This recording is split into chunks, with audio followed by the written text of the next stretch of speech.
12ஆம் வகுப்பு வரலாறு புத்தகம் முதல் பாடம் இந்தியாவில் தேசியத்தின் எழுச்சி. இந்த பாடத்திலேருந்து லைன் பை லைன் கொஷின் நம்ம பார்க்க போகிறோங்க. மொத்தம் 80 கேள்வி இருக்குது. இதே மாதிரி நம்ம நோட்ஸ் வீடியோவும் போட்டிருக்கோம். இந்த பாடத்துக்கு நோட்ஸ் வேணும் அப்படின்னா நாமளே வீடியோ போட்டிருக்கோம். அதுக்கான லிங்க்கை ஃபஸ்ட்டு கமெண்ட்டில் கொடுக்குறேன். இந்த வீடியோவில் கேள்வி பதிலாக மட்டும் நம்ம பார்க்க போகிறோம். சரி, இன்றைய ஃபஸ்ட்டு கேள்வியை பாருங்கள். காந்தியடிகள் தென்னாப்பிரிக்காவிலிருந்து இந்தியா திரும்பிய ஆண்டு எது? காந்தியடிகள் வழக்கறிஞராக வேலை பார்க்க தென்னாப்பிரிக்கா போயிருப்பார். அங்கே இருந்து எப்போ வந்தாருன்னு கேட்குறாங்க. 1915 தான் வந்திருப்பார். 1914 முதல் உலகப் போர் ஆரம்பிச்சிருக்கோம். அதனால தான் அவர் இந்தியாவுக்கு வந்திருப்பார். இரண்டாவது கேள்வி, காந்தியடிகள் இந்திய தேசிய இயக்கத்திற்கு தலைமையேற்ற ஆண்டு? 1915 வந்தார். எப்போ இந்திய தேசிய இயக்கத்துக்கு தலைமை ஏற்றாருன்னு கேட்குறாங்க. 1919 தான் தலைமையேற்றார். 1919. மூன்றாவது கேள்வி, ஆங்கில அரசு இந்தியாவில் பின்பற்றிய வணிகக் கொள்கை என்ன? ஆங்கில அரசு இந்தியாவில் பின்பற்றிய வணிகக் கொள்கை என்ன?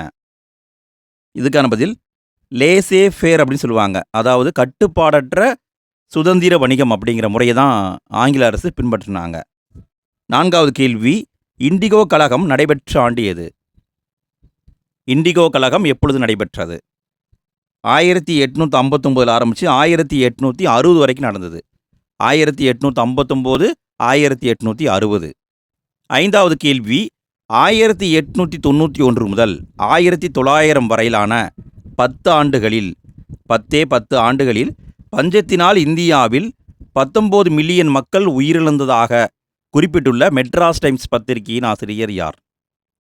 1891 ஆரம்பித்து 1900 வரைக்கும் 10 வருஷத்தில் 19 மில்லியன் மக்கள் பஞ்சத்தால் இறந்துருக்காங்க. இதை எதில் சொல்லியிருக்காங்கன்னா மெட்ராஸ் டைம்ஸ் அப்படிங்கிற பத்திரிகையில் சொல்லியிருக்காங்க. அதை குறிப்பிட்டவர் வில்லியம் டிக்பை. ஆறாவது கேள்வி, 1866 ஒரிசா பஞ்சம் ஏற்பட்டதுங்க. ஆண்டு முக்கியம் பார்த்துக்கோங்க. 1866 ஒரிசா பஞ்சம். அந்த பஞ்சத்தின் போது உயிரிழந்த மக்கள் எத்தனை பேர்? 1.5 மில்லியன் மக்கள் உயிரிழந்திருக்காங்க. ஏழாவது கேள்வி, 1866 ஒரிசா பஞ்சத்தின் போது அரச பிரதிநிதியாக இருந்தவர் யார்? 1866 ஒரிசா பஞ்சம் வந்தது. அப்போ இந்தியாவுடைய அரச பிரதிநிதியாக இருந்தவர் யார்? லிட்டன் பிரபு தான் இருந்திருப்பார். லிட்டன் பிரபு. எட்டாவது கேள்வி, இந்தியாவில் வறுமை குறித்து தனது வாழ்நாள் முழுவதுமான ஆய்வை தாதாபாய் நவ்ரோஜி தொடங்க காரணமான பஞ்சம் எது? இந்தியாவிலேயே ஃபஸ்ட்டு டைமு வறுமை குறித்து முழுமையாக ஆய்வு பண்ணவர் தாதாபாய் நவ்ரோஜி தான். இந்த ஆய்வுக்கு காரணமான பஞ்சம் என்பது 1866 ஒடிசா பஞ்சம். ஒடிசா பஞ்சத்தால் தான் அவர் வறுமை ஏன் வருது அப்படிங்கிறத பற்றிய ஆய்வை வாழ்நாள் முழுக்க பண்ணியிருக்காரு. ஒன்பதாவது கேள்வி, மதராஸ் மாகாணத்தில் பெரும் பஞ்சம் ஏற்பட்ட ஆண்டு எது? மதராஸ் நம்முடைய சென்னையிலேயும் பஞ்சம் வந்திருக்குங்க. எப்போ வந்ததுன்னா 1826 முதல் 1878 வரைக்கும் 2 ஆண்டுகளுக்கு பஞ்சம் வந்திருக்கு.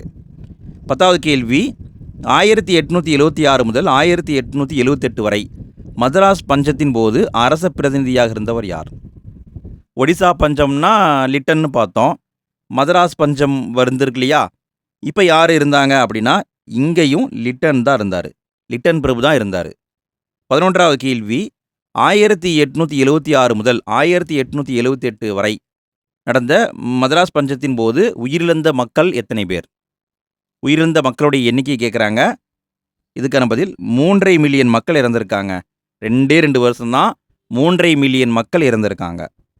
12வது கேள்வி, எந்த ஆண்டுகளில் ஏற்பட்ட பெரும்பஞ்சத்தின் காரணமாக தமிழர்கள் ஒப்பந்த கூலிகளாக இலங்கையுடைய காப்பி தேயிலை தோட்டங்களுக்கு சென்றனர்?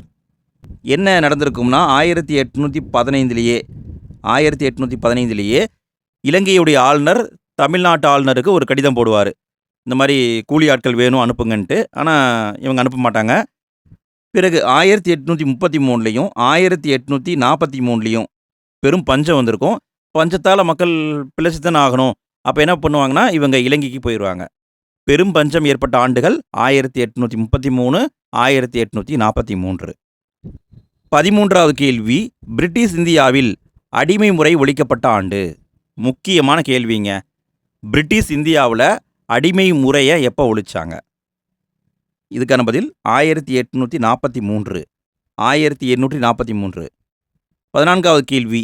ஒப்பந்த கூலி தொழிலாளர் முறையின் கீழ் தொழிலாளர்கள் எத்தனை வருட காலத்திற்கு ஒப்பந்தம் செய்யப்பட்டனர்? ஒப்பந்த கூலி தொழிலாளர் முறையின் கீழ் தொழிலாளர்கள் எத்தனை வருட காலத்திற்கு ஒப்பந்தம் செய்யப்பட்டனர்? இதுக்கான பதில் 5 வருஷம் ஒப்பந்தம் போட்டுக்குவாங்க. 5 வருஷம் வரைக்கும் போய் வேலை செய்யணும். அப்புறம் காசு கொடுப்பாங்க, வாங்கிட்டு வந்துடணும். 15வது கேள்வி. இந்திய கவுன்சில் ஆங்கில கல்விச் சட்டத்தை இயற்றிய ஆண்டு. இந்திய கவுன்சில் ஆங்கில கல்விச் சட்டத்தை இயற்றிய ஆண்டு எது? இதுக்கான பதில் 1835 தான் ஆங்கில கல்விச் சட்டம் அப்படிங்கிறத கொண்டு வந்திருப்பாங்க. 1835. 16வது கேள்வி. 1834 டு 1838 வரை கவர்னர் ஜெனரலின் ஆலோசனை குழுவில் இடம்பெற்ற முதல் சட்ட உறுப்பினர் யார்? ஆங்கில கவர்னர் ஜெனரலுடைய ஆலோசனை குழுவில் இடம்பெற்ற முதல் சட்ட உறுப்பினர் யார் அப்படின்னா டிபி மெக்காலே. டிபி மெக்காலே 1834 ஆரம்பித்து 1838 வரைக்கும் இருந்திருக்காரு. 17வது கேள்வி. பொது கல்விக்கான பொதுக்குழு உருவாக்கப்பட்ட ஆண்டு எது? பொது கல்விக்கான பொதுக்குழு ஏன் உருவாக்குனாங்கன்னா, கல்வியை எந்த மொழியில் கொடுக்கணும் அப்படிங்கிறத பற்றி ஆய்வு பண்ணுறதுக்காக உருவாக்குனாங்க. உருவாக்கிய ஆண்டு 1823. 1823. 18வது கேள்வி. இந்திய கல்வி குறித்த குறிப்புகள் எனும் குறிப்புகளை 1835 வெளியிட்டவர் யார்? இந்திய கல்வி குறித்த குறிப்புகள் என்ற குறிப்புகளை 1835 வெளியிட்டவர் யார்? DP Macaulay. இவர் தான் வெளியிட்டிருக்காரு. DP Macaulay. 19வது கேள்வி. பம்பாய், சென்னை, கல்கத்தா ஆகிய இடங்களில் பல்கலைக்கழகங்கள் உருவாக்கப்பட்ட ஆண்டு. மொத்தம் 3 இடங்களை உருவாக்கியிருப்பாங்க. லண்டன் பல்கலைக்கழகம் மாதிரி உருவாக்கியிருப்பாங்க. பம்பாய், சென்னை, கல்கத்தா 1857 தான் உருவாக்குனாங்க. 20வது கேள்வி. லேவாதேவி என்போர் யார்? லேவாதேவி என்போர் வட்டிக்கு பணம் கொடுப்போர். வட்டிக்கு பணம் கொடுக்குறாங்க பார்த்தீங்களா, அவங்களுக்கு பேர் தான் லேவாதேவி.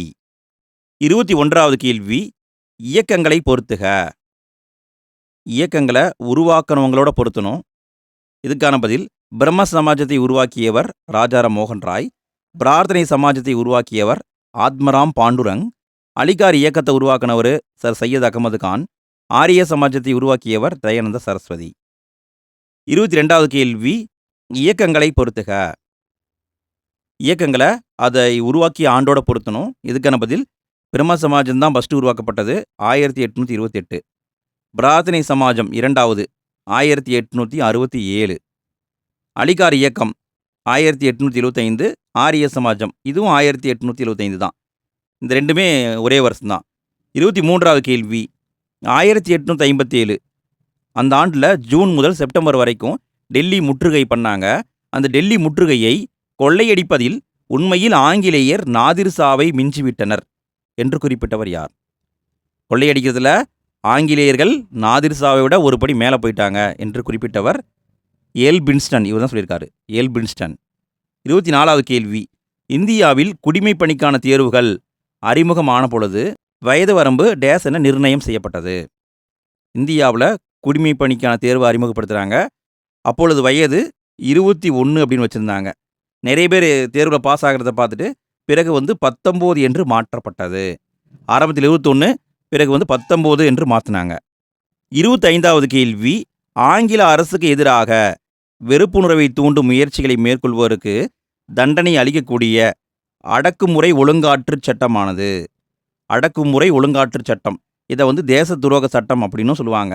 இந்த சட்டம் எங்கே இருக்குன்னா 1870 இந்திய தண்டனை சட்டம் ஐபிசின்னு சொல்லுவாங்க இல்லைங்களா, அதில் தான் இருக்குது. அதில் எந்த பிரிவில் வைக்கப்பட்டுள்ளதுன்னு கேட்குறாங்க. இதுக்கான பதில் 124A இந்த பிரிவில் தான் வச்சுருக்காங்க. அதாவது 1870 இந்திய தண்டனை சட்டம் கொண்டு வந்தாங்க. அதில் 124A அப்படிங்கிற பிரிவில் தான் தேச துரோக சட்டத்தை வச்சுருக்காங்க. 26வது கேள்வி. பிராந்திய மொழி சட்டம் இயற்றப்பட்ட ஆண்டு. இதை ஏன் கொண்டு வந்தாங்கன்னா, பத்திரிகையை தணிக்கை பண்ணுவாங்க. ஆங்கில அரசுக்கு எதிராக ஏதாவது செய்தி போடுறாங்களா அப்படின்னு தணிக்கை பண்ணுவாங்க. இதுதான் பிராந்திய மொழி சட்டம். எப்பொழுது கொண்டு வரப்பட்டதுன்னா 1878 கொண்டு வரப்பட்டது. 1878. 27வது கேள்வி. 1883 இல்பர்ட் மசோதாவை கொண்டு வந்தவர் யார்? 1883 கொண்டு வந்திருக்காங்க. இல்பர்ட் மசோதாவை கொண்டு வந்தவர் ரிப்பன் பிரபு. 28வது கேள்வி, பத்திரிகைகளை பொறுத்துக. பத்திரிகைகளை அதை உருவாக்கிய ஆசிரியர்களோட பொருத்தணும். இதுக்கான பதில் ராஜாராம் மோகன் ராய் நடத்திய பத்திரிகைகள் சம்பத் கௌமுகி, மிராத்துல் அக்பர். அடுத்து சுரேந்திரநாத் பானர்ஜி நடத்தியது பெங்காலி. பாலகங்காதர் திலகர் நடத்தியது கேசரி மராத்தா, 2 இருக்குதுங்க. தாதாபாய் நவ்ரோஜி நடத்தியது இந்தியாவின் குரல், ராஷ்ட் கோப்தார். இந்த பத்திரிகைகளை நல்லா பார்த்துக்கோங்க ஃப்ரெண்ட்ஸ். 28வது கேள்வி, தேசியத்தின் குறிக்கோளானது இந்திய சிந்தனையை, இந்திய குணநலன்களை, இந்திய உணர்வுகளை, இந்திய ஆற்றலை, இந்தியாவின் உன்னதத்தை மீட்டெடுப்பதாகும். உலகை தடுமாறச் செய்யும் பிரச்சனைகளை இந்திய மனப்பான்குடன் இந்திய நிலைப்பாட்டில் தீர்த்து வைப்பதாகும் என்று கூறியவர் யார்? அதாவது சுருக்கமாக சொல்லணும்னா தேசியத்தின் குறிக்கோளை விளக்கி கூறியவர் யாருன்னு கூட சொல்லலாம். இதுக்கான பதில் அரவிந்த் கோஷ் தான் சொல்லியிருப்பாங்க. 30வது கேள்வி, சென்னை வாசிகள் சங்கம் MNA உருவாக்கப்பட்ட ஆண்டு எது? சென்னை வாசிகள் சங்கம் உருவாக்கப்பட்ட ஆண்டு எது? 1852 பிப்ரவரி 26ஆம் தேதி உருவாக்குனாங்க. 1852 பிப்ரவரி 26. 31வது கேள்வி, 1852 பிப்ரவரி 26இல் சென்னை வாசிகள் சங்கம் உருவாக காரணமானவர் யார்? சென்னை வாசிகள் சங்கம் உருவாக காரணமானவர் யார்? கஜுலா லட்சுமி நரசு. இவர் தான் காரணம், கஜுலா லட்சுமி நரசு. 32வது கேள்வி, ரயத்துவாரி முறை, ஜமீன்தாரி முறையின் குறைகள், நீதித்துறையின் சிக்கல்கள், அரசு சமயப்பரப்பு நிறுவனங்களுக்கு தவறான நிதி சலுகை அளிப்பது ஆகியவற்றை விளக்கி சென்னை வாசிகள் சங்கம் இங்கிலாந்து பாராளுமன்றத்துக்கு கடிதம் அனுப்பிய ஆண்டு. இங்கிலாந்து பாராளுமன்றத்துக்கு இங்கிருந்தே கடிதம் அனுப்பியிருக்காங்க. எப்போ அனுப்புனாங்கன்னா 1852 டிசம்பர் மாதம் அனுப்புனாங்க. 1852 டிசம்பர். 33வது கேள்வி, சென்னை வாசிகள் சங்கத்தின் மனு இங்கிலாந்து பாராளுமன்றத்தில் விவாதிக்கப்பட்ட ஆண்டு. எப்போ அனுப்புனாங்க? 1852 டிசம்பரில் அனுப்புனாங்களா? அங்கே எப்போ விவாதிச்சாங்கன்னா 1853 மார்ச் மாதம் விவாதித்தார்கள். 1853 மார்ச். 34வது கேள்வி, 1853 மார்ச் மாதத்தில் குண்டூர், கடலூர், திருச்சிராப்பள்ளி, சேலம், திருநெல்வேலி ஆகிய இடங்களை பார்வையிட்ட இந்திய சீர்திருத்த கழகத்தின் தலைவர் யார்? இந்திய சீர்திருத்த கழகத்தின் தலைவர் யார்? HD செய்மோர். இவர் பார்வையிட்டிருக்காரு 1853 மார்ச்சில் குண்டூர், கடலூர், திருச்சிராப்பள்ளி, சேலம், திருநெல்வேலியை பார்வையிட்டிருக்காரு. 35வது கேள்வி, இந்தியாவில் கம்பெனியின் ஆட்சி ஒழிக்கப்பட வேண்டும் என்று சென்னை வாசிகள் சங்கம் எத்தனை நபர்களால் கையெழுத்திடப்பட்ட 2வது மனுவை இங்கிலாந்து பாராளுமன்றத்துக்கு அனுப்பி வைத்தது? இந்தியாவில் கம்பெனி ஆட்சியை ஒழிக்கணும் அப்படின்னு சொல்லிட்டு பொதுமக்கள்கிட்ட கையெழுத்து வாங்குறாங்க.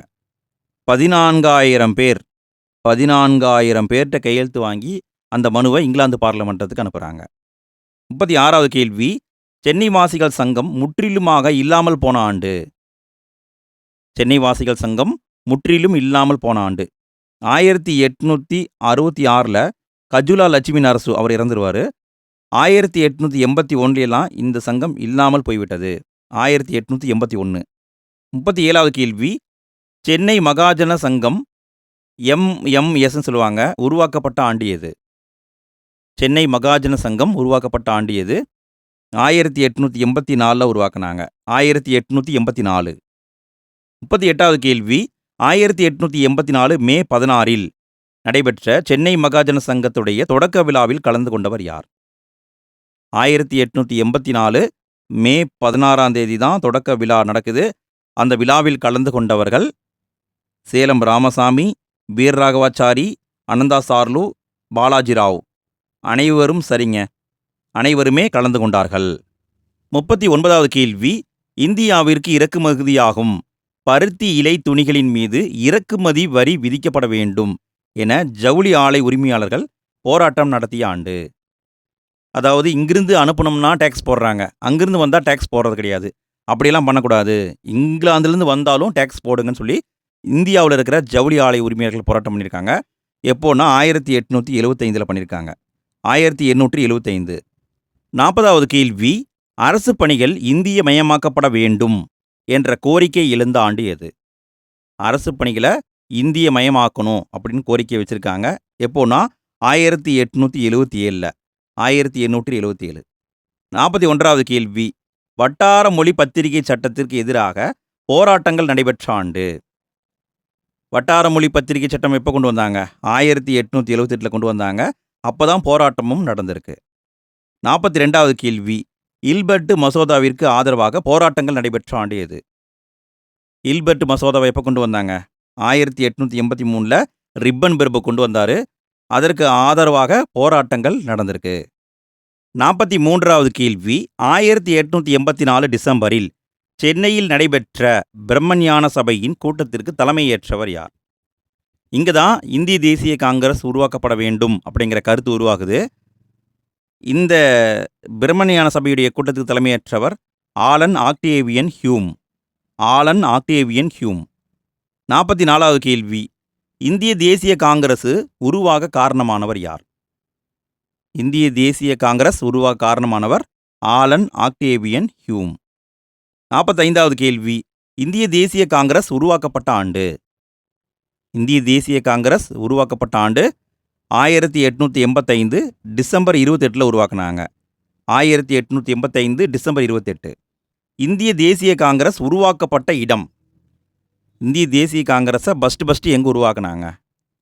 இதுக்கான பதில் பம்பாயில் தான் உருவாக்குனாங்க. பம்பாயில் 1885 டிசம்பர் 28 உருவாக்கப்பட்டது. 47வது கேள்வி, இந்திய தேசிய காங்கிரஸின் முதல் தலைவராக தேர்வு செய்யப்பட்டவர் யார்?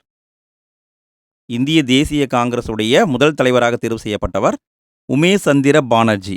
சுருக்கமாக WC பானர்ஜி அப்படின்னு கூட கொடுப்பாங்க. 2 பேரும் ஒருத்தர் தான், சரிங்களா? உமேஷ் சந்திர பானர்ஜி, இதனுடைய சுருக்கம் தான் WC பானர்ஜி. 48வது கேள்வி, இந்திய தேசிய காங்கிரஸின் கோரிக்கைகளில் சரியானது எது?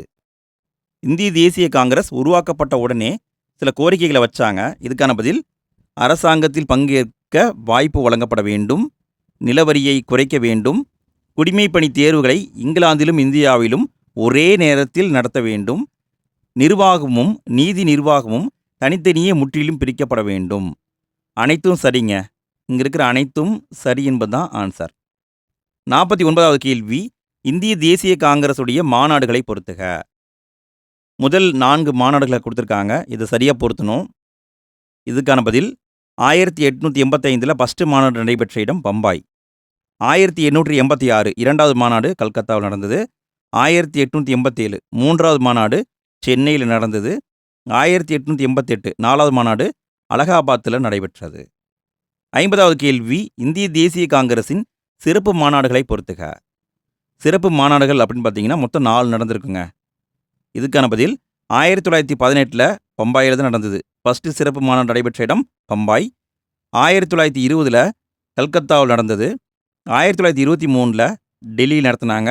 1942 பம்பாயில் நடத்தினாங்க. முதல் சிறப்பு மாநாடு பம்பாய் பார்த்துக்கோங்க, 1918. 51வது கேள்வி, இந்திய தேசிய காங்கிரஸின் மாநாடுகள் நடைபெறாத ஆண்டுகள் என்னென்ன? எந்தெந்த ஆண்டு மாநாடு நடக்கலைன்னு கேட்குறாங்க. இதுக்கான பதில் 1930 நடக்கலை, 1935 நடக்கலை, 1941 நடக்கலை, 1945 நடக்கலை. அனைத்தும் சரி என்பதுதான் ஆன்சருங்க.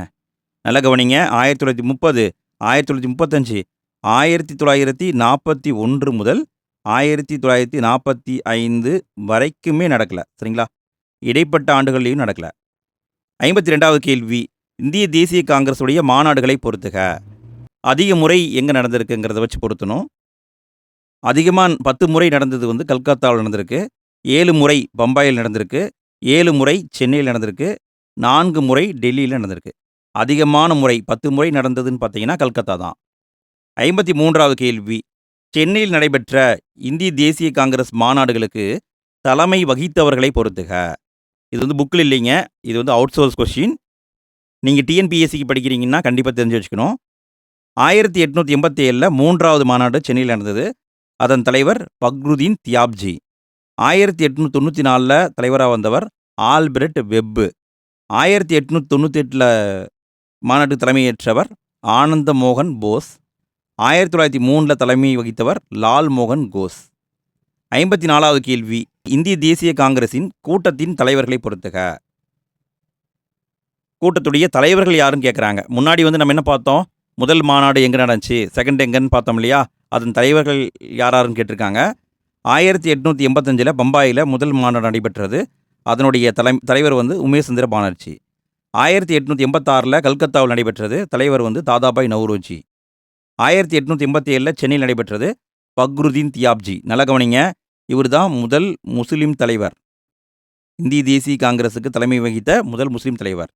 1888 அலகாபாத்தில் நடந்தது 4வது மாநாடு. தலைமையேற்றவர் ஜார்ஜ் யூல். முதல் ஆங்கிலேயர். இந்திய தேசிய காங்கிரசுடைய தலைவராக பதவி வகித்த முதல் ஆங்கிலேயர் ஜார்ஜ் யூல். 1888 அலகாபாத்தில் தலைவராக இருந்திருக்காரு. 55வது கேள்வி.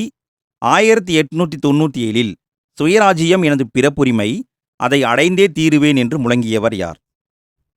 1897 சுயராஜ்யம் எனது பிறப்புரிமை, அதை அடைந்தே தீருவேன் என்று கூறியவர் பாலகங்காதர திலகர். 56வது கேள்வி. வங்கப் பிரிவினை மேற்கொள்ளப்பட்ட ஆண்டு எது?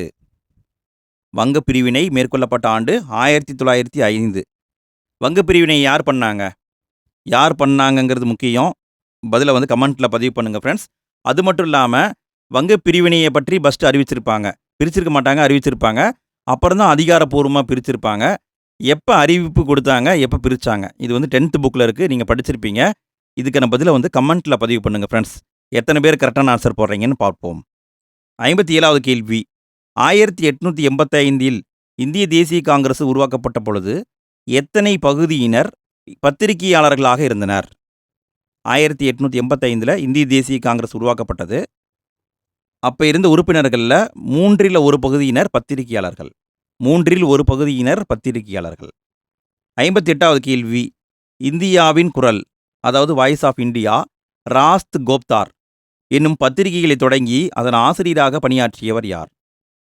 இந்தியாவின் குரல், ராஸ்ட் கோப்தார், இந்த பத்திரிகையின் ஆசிரியராக இருந்தவர் தாதாபாய் நவ்ரோஜி. தாதாபாய் நவ்ரோஜி. 59வது கேள்வி. பெங்காலி என்ற செய்தி பத்திரிகையின் ஆசிரியராக பணிபுரிந்தவர் யார்? பெங்காலி என்னும் செய்தி பத்திரிகையின் ஆசிரியராக இருந்தவர் சுரேந்திரநாத் பானர்ஜி. 60வது கேள்வி. கேசரி, மராத்தா என்ற பத்திரிகைகளின் ஆசிரியராக பணிபுரிந்தவர் யார்? கேசரி, மராத்தா ஆகிய பத்திரிகைகளின் ஆசிரியராக பணிபுரிந்தவர் பாலகங்காதர திலகர். 61வது கேள்வி. இந்தியாவில் ஆங்கிலேயரின் ஏகாதிபத்திய ஆட்சிக்கு எதிராக நாடு தழுவிய எதிர்ப்புக்கு அழைப்பு விடுத்ததால் 1897 ஜூலை 27 இந்திய தண்டனை சட்டம் பிரிவு 124A இந்த பிரிவின் கீழ் கைது செய்யப்பட்டவர் யார்? 124A இந்த செக்ஷன் படி கைது செய்யப்பட்டவர் பாலகங்காதர திலகர். பாலகங்காதர திலகர். 62வது கேள்வி. இந்திய தேசியத்தின் முதுபெரும் மனிதர் என அழைக்கப்படுபவர் யார்? இந்திய தேசியத்தின் முதுபெரும் மனிதர் என அழைக்கப்படுபவர் தாதாபாய் நவ்ரோஜி. இந்தியாவின் முதுபெரும் மனிதர்னு சொல்லுவாங்க, இந்திய தேசியத்தின் முதுபெரும் மனிதர்னு சொல்லுவாங்க. 63வது கேள்வி. தாதாபாய் நவ்ரோஜி பற்றிய தகவல்களை பொறுத்துக. தாதாபாய் நவ்ரோஜி பற்றிய தகவல்களை பொறுத்துக. இதுக்கான பதில் 1870 பம்பாய் மாநகராட்சி கழகத்துடைய உறுப்பினராகவும் நகரசபை உறுப்பினராகவும் இருந்திருக்காரு. 1892 இங்கிலாந்தில் பாராளுமன்ற உறுப்பினராக இருந்திருக்காரு. 1865 இந்திய சங்கம் என்பதை உருவாக்கினார். 1866 கிழக்கிந்திய கழகத்தை உருவாக்கினார். இதை எப்படி கேட்கலாம் அப்படின்னா, கால வரிசைப்படி வரிசைப்படுத்துக்கணும்னு கேட்கலாம். அவர் என்ன பண்ணாருங்கிறத நல்லா பார்த்துக்கோங்க. 1865 இந்திய சங்கத்தை உருவாக்கினார். 1866 கிழக்கிந்திய கழகத்தை உருவாக்கினார். 1870 பம்பாய் மாநகராட்சி கழக உறுப்பினராகவும் நகரசபை உறுப்பினராகவும் இருந்திருக்காரு. 1892 இங்கிலாந்து பாராளுமன்றத்துக்கு தேர்ந்தெடுக்கப்பட்டிருக்காரு. 64வது கேள்வி. தாதாபாய் நவ்ரோஜி எத்தனை முறை இந்திய தேசிய காங்கிரசுடைய தலைவராக இருந்தார்? தாதாபாய் நவ்ரோஜி எத்தனை முறை இந்திய தேசிய காங்கிரசுடைய தலைவராக இருந்தார்? 3 முறை இருந்திருப்பாருங்க. 3 முறை. 65வது கேள்வி. செல்வச் சுரண்டல் கோட்பாட்டை இந்தியாவில் முதலில் கூறியவர் யார்? செல்வச் சுரண்டல் கோட்பாட்டை இந்தியாவில் முதலில் கூறியவர் தாதாபாய் நவ்ரோஜி. இவர்தான். 66வது கேள்வி. தாதாபாய் நவ்ரோஜி இந்தியாவில் வறுமையும் பிரிட்டிஷ் தன்மையற்ற ஆட்சியும், poverty and unbritish rule in India என்ற புத்தகத்தை எழுதிய ஆண்டு எது? இந்தியாவில் வறுமையும் பிரிட்டிஷ் தன்மையற்ற ஆட்சியும் என்ற புத்தகத்தை எழுதிய ஆண்டு 1901. 1901 தான் எழுதியிருக்காரு. 67வது கேள்வி. ஆங்கில அரசின் ஏற்றுமதி கொள்கையால் தாயக கட்டணம் எனும் பெயரில் ஆண்டொன்றுக்கு 30 மில்லியன் பவுண்டுகள் நஷ்டம் ஏற்படுகிறது என்று கூறியவர் யார்? தாயக கட்டணத்தால ஆண்டுக்கு 30 மில்லியன் பவுண்டு நஷ்டம் ஏற்படுகிறது என்று குறிப்பிட்டவர் தாதாபாய் நவ்ரோஜி. 68வது கேள்வி, தாதாபாய் நவ்ரோஜி 1865 இந்திய சங்கத்தையும் 1866 கிழக்கிந்திய கழகத்தையும் என்னும் அமைப்புகளை தொடங்கிய இடம் எது? இந்த அமைப்புகளை எங்கே தொடங்கினாருன்னு கேட்குறாங்க. இதுக்கான பதில் லண்டனில் தொடங்கியிருப்பாருங்க. நல்ல கவனிங்க, இந்தியாவில் தொடங்கல, லண்டனில் தொடங்கினாரு. அடுத்து நம்ம பார்க்க போகிறது புத்தக வினா விடைகள். ஃப்ரெண்ட்ஸ், இது வரைக்கும் நீங்கள் வீடியோவை பார்த்துருப்பீங்கன்னு நான் நம்புகிறேன். வீடியோ யூஸ்ஃபுல்லாக இருந்தது, பிடிச்சிருக்கு அப்படின்னா மறக்காமல் லைக் போடுங்க ஃப்ரெண்ட்ஸ். நிறைய பேர் வீடியோவை பார்க்குறீங்க, லைக் போட மறந்துடுறீங்க. நீங்கள் போடுற ஒவ்வொரு லைக்கும் எனக்கு பூஸ்டப்பாக இருக்குது. அது மட்டும் இல்லாமல் நீங்கள் கொடுக்குற ஒவ்வொரு கமெண்ட்டும் எனக்கு ரொம்ப என்கரேஜ்மெண்ட்டாக இருக்குது. ஸோ வீடியோ பிடிச்சிருந்ததுன்னா லைக் போடுங்க, கமெண்ட் பண்ணுங்கள், சரிங்களா? இதே மாதிரி மற்ற பாடங்களுக்கும் வீடியோ போட்டிருக்கோம் ஃப்ரெண்ட்ஸ். அதுக்கான லிங்க் ஃபஸ்ட்டு கமெண்ட்டில் இருக்குது, கிளிக் பண்ணி பாருங்கள். சரி, ஓகே, நம்ம புத்தக வினாவிடையை பார்த்துடலாம். 69வது கேள்வி, காந்தியடிகள் தென்னாப்பிரிக்காவிலிருந்து எந்த ஆண்டு இந்தியா திரும்பினார்? காந்தியடிகள் தென்னாப்பிரிக்காவிலிருந்து எந்த ஆண்டு இந்தியா திரும்பினார்? 1915 தான் வந்தார், 1915. 70வது கேள்வி, இந்தியாவில் ஆங்கில கல்வி எந்த ஆண்டு அறிமுகப்படுத்தப்பட்டது? இந்தியாவில் ஆங்கில கல்வி எந்த ஆண்டு அறிமுகப்படுத்தப்பட்டது? 1835 அறிமுகப்படுத்தினாங்க. 71வது கேள்வி, மாறுபட்ட ஒன்றை தேர்வு செய்க. மாறுபட்ட ஒன்றை தேர்வு செய்க. இதுக்கான பதில் William Jones, Charles Wilkins, marks Muller. இவங்க எல்லாமே மொழியியல் அறிஞர்கள். அரவிந்த கோஷ் என்பவர் மொழியியல் அறிஞர் கிடையாது. ஸோ இதான் மாறுபட்டது. 72வது கேள்வி, சுயராஜ்யம் எனது பிறப்புரிமை, அதை அடைந்தே தீர்வேன் என்று கூறியவர் பாலகங்காதர திலகர். 73வது கேள்வி, பின்வருவனவற்றை பொருத்தி சரியான விடையை தேர்வு செய்க. அதாவது இங்கே என்ன பண்ணியிருக்காங்கன்னா, ஆசிரியர்களையும் அவங்க நடத்தின பத்திரிகையும் கொடுத்துருக்காங்க, சரியாக பொருத்தணும். இதுக்கான பதில் பாலகங்காதர திலகர் கேசரி அப்படிங்கிற பத்திரிகை நடத்தினார். தாதாபாய் நவ்ரோஜி இந்தியாவின் குரல் என்ற பத்திரிகை நடத்தினார். மெக்காலே இந்திய கல்வி குறித்த குறிப்புகளை வெளியிட்டார். வில்லியம் டிக்பை என்பவர் மெட்ராஸ் டைம்ஸ் பத்திரிகையின் ஆசிரியர். இப்போ விடைன்னு பார்த்தீங்கன்னா 3142 இதுதான் ஆன்சர். 74வது கேள்வி, பின்வரும் எது ஒன்று சரியாக பொருந்தியுள்ளது? எது சரியாக பொருந்தியுள்ளதுன்னு கேட்குறாங்க. ஆங்கில கல்வி சட்டம் இதை 1835 தான் சொல்லியிருப்பாங்க. அடிமை முறை ஒழிப்பு 1843. சென்னை வாசிகள் சங்கம் 1852 சரி. இண்டிகோ கழகம் 1859. அப்போ இங்கே பார்த்தீங்கன்னா 3வது ஆப்ஷன் மட்டும்தான் சரி. 75வது கேள்வி, பின்வரும் அமைப்புகள் தொடங்கப்பட்ட சரியான காலவரிசையை தேர்வு செய்க. சரியான காலவரிசையை நம்ம குறிப்பிடணும். கிழக்கிந்திய கழகம் 1866, சென்னை மகாஜன சங்கம் 1884, சென்னை வாசிகள் சங்கம் 1852, இந்திய சங்கம் 1865. அப்போ விடைன்னு பார்த்தீங்கன்னா 3412. 3412 இதுதான் ஆன்சர். 76வது கேள்வி, இந்திய தேசிய காங்கிரஸை நிறுவியவர் யார்? இந்திய தேசிய காங்கிரஸை நிறுவியவர் A O. A O. Hume கேள்வி, இந்திய தேசிய காங்கிரஸுடைய முதல் தலைவர் யார்? இந்திய தேசிய காங்கிரஸுடைய முதல் தலைவர் WC பானர்ஜி. WC பானர்ஜி. 78வது கேள்வி, இந்தியாவின் முதுபெரும் மனிதர் என அழைக்கப்படுபவர் யார்? இந்தியாவின் முதுபெரும் மனிதர் என்று அழைக்கப்படுபவர் தாதாபாய் நவ்ரோஜி. 79வது கேள்வி, இந்தியாவில் வறுமையும் பிரிட்டிஷ் தன்மையற்ற ஆட்சியும் என்ற நூலை எழுதியவர் யார்? இந்தியாவில் வறுமையும் பிரிட்டிஷ் தன்மையற்ற ஆட்சியும் இந்த நூலை எழுதியவர் தாதாபாய் நவ்ரோஜி. 1901 தான் எழுதியிருப்பாங்க. 80வது கேள்வி, சரியான கூற்றை கண்டறிக. கூற்று, ஆங்கில அரசாங்கம் தடையற்ற வணிகக் கொள்கையை பின்பற்றியது. காரணம், இங்கிலாந்தின் தடையற்ற வணிகக் கொள்கையால் இந்தியா நன்மை பெற்றது. இதில் பார்த்தீங்கன்னா கூற்று சரியாக இருக்குது, காரணம் தப்பு. இந்தியாவுக்கு நன்மை கிடையாது, இங்கிலாந்துக்கு தான் நன்மை. பார்த்தீங்கன்னா கூற்று சரி, காரணம் தவறு. 81வது கேள்வி கடைசி கேள்விங்க. ஒரிசா பஞ்சம் குறித்த பின்வரும் கூற்றுகளில் சரியானவை எவை? கூற்று 1, 1866ஆம் ஆண்டில் 1.5 மில்லியன் மக்கள் ஒடிசாவில் பட்டினியால் இறந்தனர். சரி. பஞ்ச காலத்தில் 200 மில்லியன் பவுண்டு அரிசியை பிரிட்டனுக்கு ஆங்கில அரசு ஏற்றுமதி செய்தது. சரி. ஒடிசா பஞ்சமானது தாதாபாய் நவ்ரோஜியை இந்திய வறுமை குறித்து வாழ்நாள் ஆய்வை மேற்கொள்ள தூண்டியது? இதுவும் சரிங்க. அப்போ இங்கே விடைன்னு பார்த்தீங்கன்னா அனைத்தும் சரி என்பது ஆன்சர். ஃப்ரெண்ட்ஸ், நம்ம இந்த வீடியோவில் இந்த பாடத்தை சிறப்பாக கம்ப்ளீட் பண்ணிட்டோம். இந்த வீடியோவையே இன்னும் 2-3 முறை போட்டு கேட்டிங்கன்னா போதும், மனசில் அப்படியே பதிஞ்சிரும் ஃப்ரெண்ட்ஸ். இதே மாதிரி மற்ற பாடங்களுக்கும் வீடியோ போட்டிருக்கோம். அதுக்கான லிங்க் எல்லாம் ஃபஸ்ட்டு கமெண்ட்டில் இருக்குது, கிளிக் பண்ணி பாருங்கள். இன்றைய நாள் இனிய நாளாக அமைய வாழ்த்துக்கள். அடுத்த வீடியோவில் மீண்டும் சந்திப்போம். அனைவருக்கும் நன்றி.